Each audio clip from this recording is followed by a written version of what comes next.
এবার রিক্সা চালক কিন্তু মনোনয়নপত্র উঠিয়েছে। এই প্রথম আমরা দেখিনি। এর আগে আমরা দেখেছি একজন জনপ্রিয় কনটেন্ট ক্রিয়েটর হিরো আলম কিন্তু মনোনয়নপত্র দিয়েছে। বেশ ভালোভাবে তিনি কিন্তু আওয়ামী লীগের বিপক্ষে কিন্তু তিনি দাঁড়িয়েছিলেন এবং বেশ সাড়া পেয়েছিলেন। শুধুমাত্র অনেকে বলছেন শেখ হাসিনা যদি ভোট জালিয়াতি না হতো তাহলে কিন্তু হিরো আলম একবার হলেও এমপি হয়ে যেত। তবে এইবার এনসিপির হয়ে এই রিক্সা চালক জুলাইয়ে যে ভাইরাল রিক্সা চালক সে কিন্তু ইতিমধ্যে মনোনয়নপত্র উঠিয়েছেন। এনসিপি থেকে মনোনয়নপত্র নিলেন সেলুট সেই রিক্সা চালক যার কথা ইতিমধ্যে সবাই জানেন। গত বছরের জুলাইয়ে ছাত্র জনতার অভ্যর্থনের সময় আন্দোলনরত শিক্ষার্থীদের সেলুট দিয়ে ব্যাপক আলোচনায় আসা রিক্সা চালক সুমন জাতীয় নাগরিক পার্টি থেকে মনোনয়নপত্র ইতিমধ্যে তুলেছেন। গেল বৃহস্পতিবার কিন্তু এই মনোনয়নপত্র তিনি কিন্তু ওঠান। শুধু এখানে শেষ নয়, তিনি বলেন আমি একজন রিক্সা চালক হলেও আমি চাই সাধারণ মানুষের পাশে দাঁড়াতে।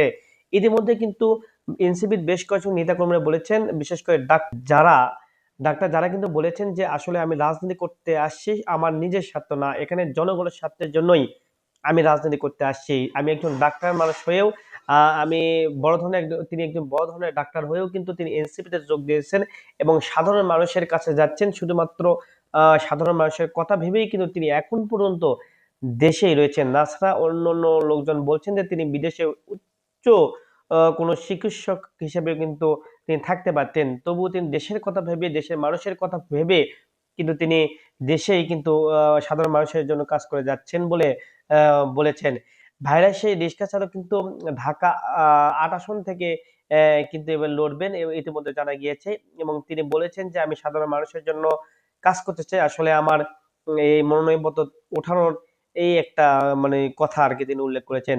তিনি উল্লেখ করেছেন যেহেতু ঢাকার অলিগলিতে তাকে নাকি চেনে সবাই। তিনি ছেলুট রিক্সা চালক হিসেবে তাকে সবাই চেনে। বিশেষ করে ঢাকা বিশ্ববিদ্যালয়ের শিক্ষার্থীরা তাকে সবচাইতে বেশি চেনে বলেও তিনি উল্লেখ করেছেন। তার বিপরীতে রয়েছে মির্জা আব্বাস। তিনি একজন ভালো একজন কর্মী এবং যার আগে কয়েকবার কিন্তু এমপিও হয়েছিলেন এবং সবাই তাকে চেনেন। তার বিপক্ষে কিন্তু রয়েছেন এই রিক্সা চালক, অর্থাৎ বলা চলে যে প্রতিদ্বন্দ্বিতা কিন্তু বেশ ভালোই বলা চলে। তবে মনে করছেন সবাই যেহেতু বিএনপি নেতাকর্মীরা যেভাবে মানুষের কাছে গিয়ে চাঁদা, মানুষের কাছ থেকে ছিনতাই শুরু করেছে এবং যেভাবে কাজ করে যাচ্ছে তারা, এটা যদি না থামিয়ে দেয় তাহলে হয়তোবা অন্যান্য দলের যারা রয়েছে তাদের যেকোনো একজন প্রার্থী দিলে কিন্তু সেখানে কিন্তু তারা একটা ভালো একটা ফলাফল পাবে বলেও অনেকে মনে করছে। আবার অনেকে মনে করছেন যেহেতু বিএনপি অনেক বড় একটি দল সেহেতু মানুষ বিএনপিকে মন থেকে ভালোবাসে এবং বিগত দিনে দেখেছে যে বিএনপি বেশ ভালো কাজ করেছে সেহেতু কিন্তু তাকেই ভোট দিবে বলে উল্লেখ করছি না। আবার অপর প্রান্তে কিন্তু রয়েছে জামাতে ইসলাম যারা এখন পর্যন্ত দুর্নীতি এবং এখন পর্যন্ত কোনো চাঁদাবাজি, এখন পর্যন্ত কোনো নারী কেলেঙ্কারির সাথে জড়িত নয়, যারা শুধুমাত্র যাদেরকে নিয়ে একটু ধর্ম ব্যবসায়ী বলা হয়ে থাকে, এছাড়া কিন্তু অন্য কোনো আহ কথা বলতে পারে না অন্যান্য দলেরা, সেটা বিএনপি হোক, সেটা এনসিপি হোক বা অন্য কোনো দল হোক। যেটা যে অপবাদটা বিএনপিকে দেওয়া হয়, এনসিপিকে দেওয়া হয়, সেই অপবাদটা কিন্তু জামাতকে দেওয়া হয় না। তবে জামাত একজন ধর্ম ব্যবসায়ী বলে উল্লেখ করেন সবাই। এটাই তাদের বড় সমস্যা। অনেকে মনে করেন যে দাড়ি টুপি রেখে তারা ধর্মের কথা বলে ভোট ইতিমধ্যে নিচ্ছেন। ইতিমধ্যে সামাজিক যোগাযোগ মাধ্যমে এই কথা ইতিমধ্যে ভাইরাল হয়েছে। বিশেষ করে আমিন হামজার কথা উল্লেখ না করলেই নয়। তিনি একটা মানে ভোট দিলে প্রায় 18 কোটি মানুষের একজন নামাজে একটা সওয়াব পাবে, এরকম তিনি কথা বলেছেন। এটা নিয়ে সমালোচনার মুখেও পড়েছিলেন। তবে সেই আমিন হামজা কিন্তু বেশ এখন আলোচনায় রয়েছে প্রচারণার ক্ষেত্রে। তিনি সাধারণ মানুষের কাছে যাচ্ছেন এবং খুব ভালোবাসার পাত্র কিন্তু সেখানেও হয়ে উঠছেন।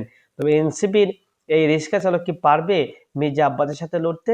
তা দেখার জন্য হয়তো আরো অনেকটা সময় আমাদের অপেক্ষা করতে হবে এবং প্রচারণা যখন হবে ঠিক সেই মুহূর্তে কিন্তু অনেকটা আভাস পাওয়া যায় আসলে কি হতে যাচ্ছে বা কে এবার নির্বাচনে জয়ী হবে। যেটা আমরা দেখেছি ডাকসুতে ইতিমধ্যে কিন্তু আগেই কিন্তু বলা হয়েছিল যে এবার সাদিক কায়েমি জিতবে।